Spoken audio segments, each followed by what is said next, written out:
Hello viewers, আসসালামু আলাইকুম। আমার টালি ট্রেনিং স্কুলে আপনাদের সকলকে স্বাগতম। লাস্ট ভিডিওতে আমরা বলেছিলাম আজকে আমরা টালিতে কিভাবে ডাটা পাথ সেভ করব এবং মাল্টিপল জায়গা থেকে আমরা ডাটাটা ব্যবহার করব সেই সম্পর্কে আজকে আমরা জানব।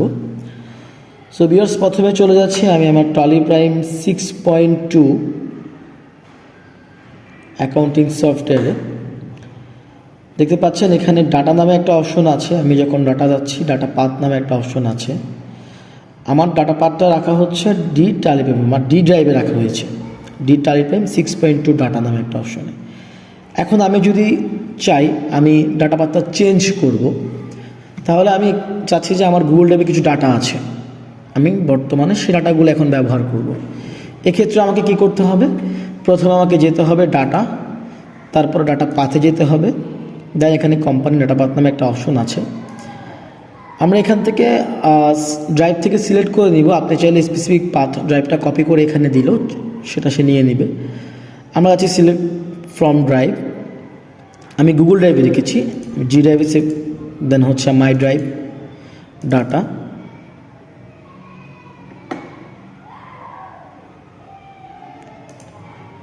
ওকে, আমার ডাটা পাথটা সেভ হয়ে গেল। আমি কন্ট্রোল এ দিয়ে সেভ করে দিই। আমার ডাটা পাথটা বর্তমানে জি মাই ড্রাইভ ডাটা। এখন আমি যদি ডাটায় চলে যাই, দেখতে পাচ্ছেন আমার বর্তমান ডাটা হচ্ছে গুগল মাই ড্রাইভ ডাটা। আমার এখানে যে ডাটাগুলো রয়েছে আমি এখন এগুলো ব্যবহার করতে পারবো বা ব্যবহার করা যাবে আমার ক্ষেত্রে।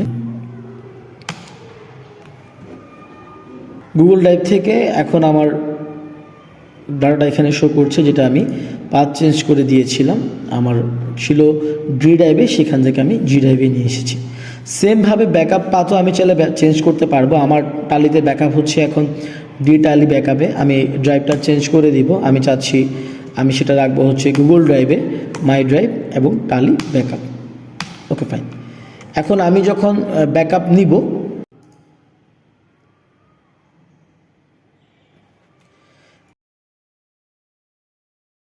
একটা মাত্র ডাটা ব্যাকআপ নিচ্ছি, এন্ড অফ লিস্ট।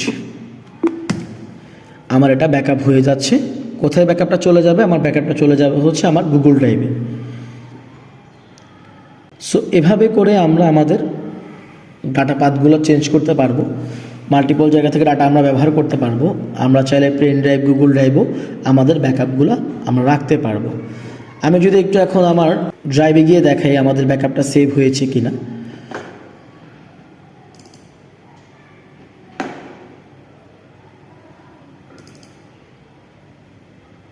দেখতে পাচ্ছেন 6/7/2025, 1/7/2026, সরি 1/28 আমাদের এই ব্যাকআপটা অলরেডি হয়ে গিয়েছে। সো আমরা এভাবে করেই টালিতে ডাটা পাথ চেঞ্জ করতে পারবো এবং কি ব্যাকআপ পাথও আমরা চেঞ্জ করতে পারবো। সো ভিউয়ার্স, আর নেক্সট ভিডিওতে আমরা টালির ইম্পোর্ট এক্সপোর্ট নিয়ে একটু কথাবার্তা বলবো। আমরা এক্সেল থেকে কিভাবে ইম্পোর্ট করতে হয়, টালি থেকে কীভাবে এক্সেল বা পিডিএফ এক্সপোর্ট করতে পারবেন সেই বিষয়ে একটু কথা বলবো। এখানে অনেক কিছু জানার বিষয় আছে। এক্সেল ছাড়া কিভাবে আমরা টালির ভেতরেই টালির মাধ্যমে আমরা সেট করে যে কোনো ভাউচার আমরা কিভাবে পোস্টিং দিতে পারবো, বা আমাদের পোস্টের যে ভাউচারগুলো থাকে সেগুলো আমরা এক নিমিষে সহজে কিভাবে ব্যাক করে আনতে পারবো টালিতে, সে বিষয়ে আলোচনা করব। সো আজকের জন্য আপনাদের সকলকে অনেক ধন্যবাদ। সবাই ভালো থাকবেন। আসসালামু আলাইকুম ওয়া রাহমাতুল্লাহ।